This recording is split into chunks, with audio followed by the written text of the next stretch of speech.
Hey guys, welcome back again to my page. Now, I will continue the power control. So, this is the power control here, okay? So, we will simulate how this thing works in relation to the load and then how the tilting angle of the pump affect by this control, okay? So, remember the power control is a function of a load, okay? Not directly from the operator control, but it is according to the rise of the delivery pressure of a pump, okay? So the power control is according to the rise of delivery pressure of a pump. So the tilting angle of the pump is automatically decrease. So this will decrease once the spring setting is overcome by the force here in the power piston. Okay, remember the pressure here is proportional to the stroke of the spring. So that's the principle. Okay, so now we will give a example of a torque curve, and then we apply the curve into this control. Okay, let's put an example. There is a machine, since we're talking a single pump here because of a constant power control or horsepower, so we just half the value of the machine here for this demonstration. Let's say there is a power of kilowatt.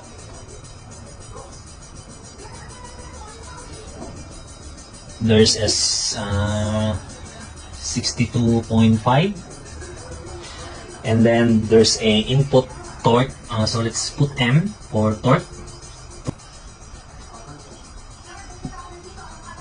Okay, and then the N, which is the RPM, is 2000. Okay, so let's say if we have a kilowatt of 62.5, then we have a torque of 298.5 with a speed of 2000 RPM. So this one here is Newton meter, and this one is RPM. Okay, alright, so now we're using a pump K3V.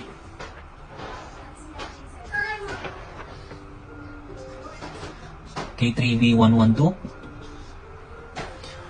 So 112 is your pump size, which is the cc per revolution. So Qmax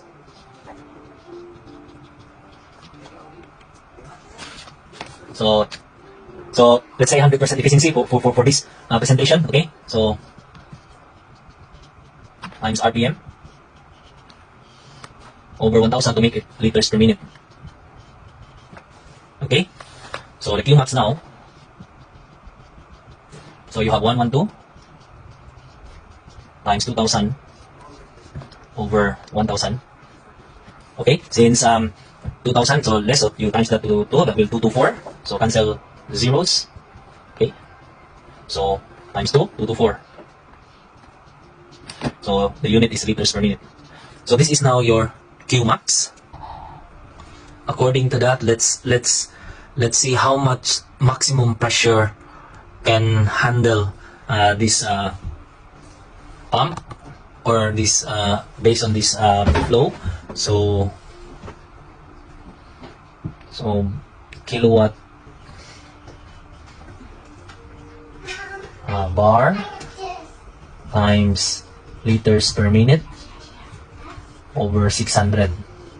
Okay, since we have this, and see how much bar. So 62.5 or kilowatt times 600. So I need to do this, guys, so that we can understand how the power curve or the power control works based on the curve, okay, on the horsepower curve or the power curve. Okay, so 600, then liters per minute will be, the max is 224. So let's see. Okay, so the pressure here, okay, so based on that, 62.5 times 600 divide 224, 167.4 bar. So imagine guys, without the power control, the machine can load only up to 167 bar. So this is this power here can handle only 167 bar at maximum flow 224. So this is a fixed type, okay, function. But in order to maximize the power of the machine, so we need a variable pump with a torque limit control, okay, so that you can maximize this power, okay, for good production. Okay, so now we will maximize this power here. Okay, so remember at 167, okay, that's the start of the regulation. So the pump will regulate at 167. So the pump will start. So so if we using a power control, this is now our minimum pressure to start the pump regulate. Okay, so let's maximize. So remember that. So we have 167. Okay, so remember, if you don't have a power control guys, your machine over 167 will stall. Yeah, will stall, because that's the only pressure, the maximum pressure you can handle, 167 at max flow. Okay, let's put a graph here. I like to make a graph, a curve. Okay, so let's use this.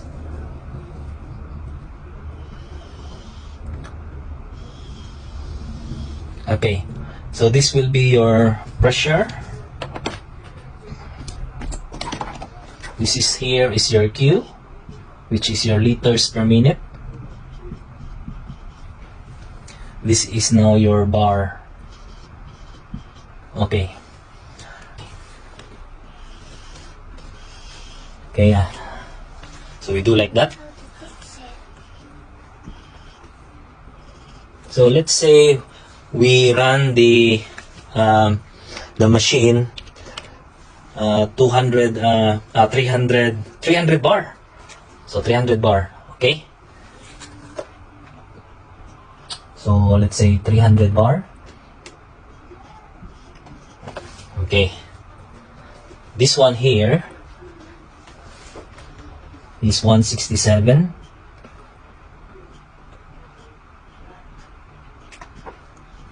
Okay, 167.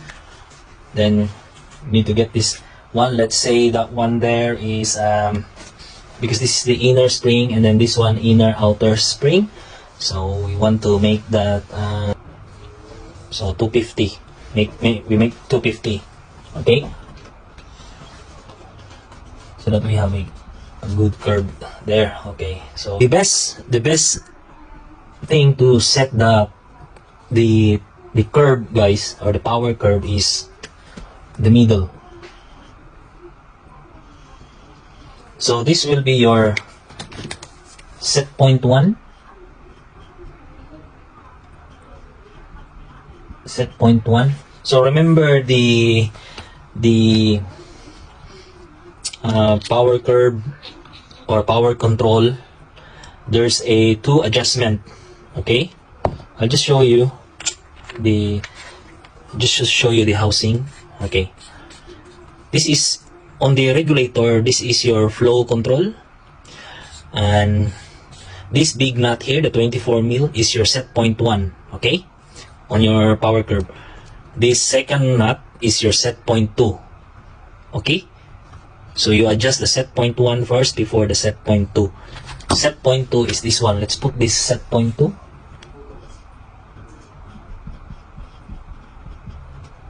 So that you have a better curve.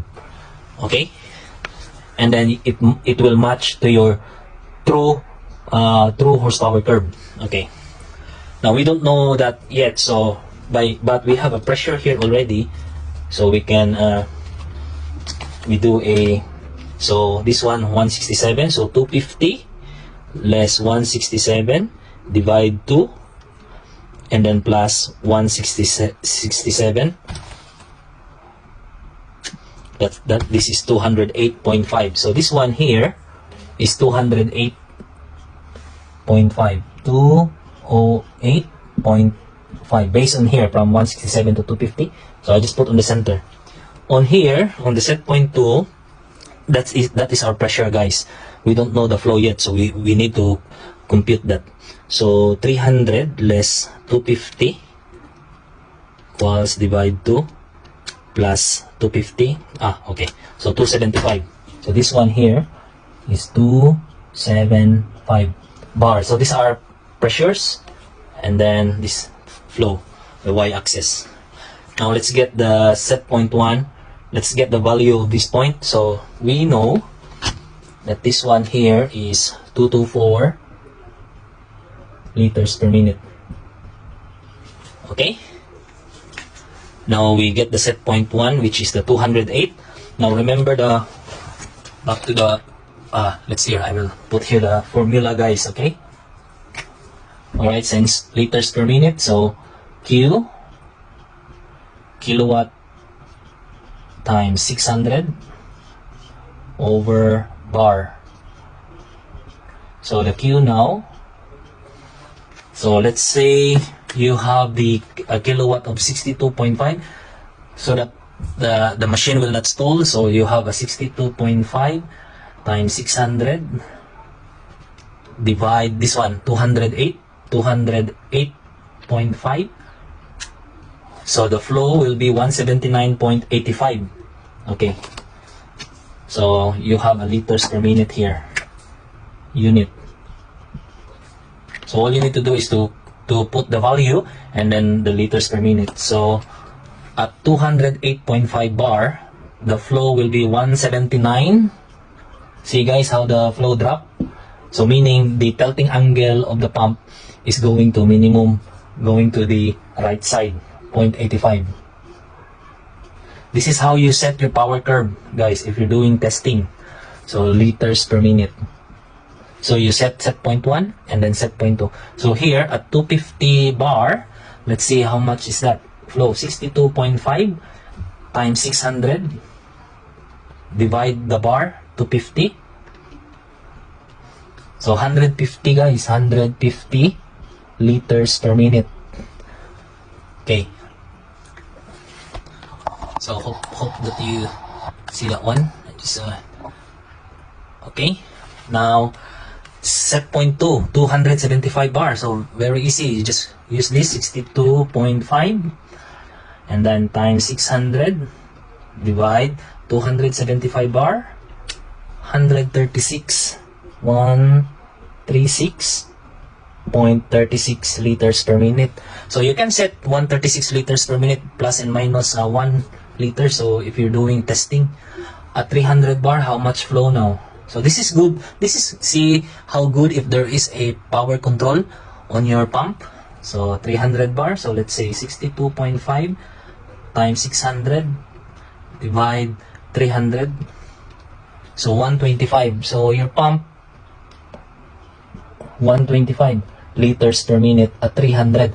So at 300 bar, your pump, this flow will 125 liters per minute. So you can maximize the pressure. No, so but you have to make sure, because I think the K3V pump will go up to 350 bar. So continuous. So I just put 300 for this presentation. Okay, sometimes they go 340 or 345 bar. Okay, but so now we have our value. We apply this curve to our diagram. Okay,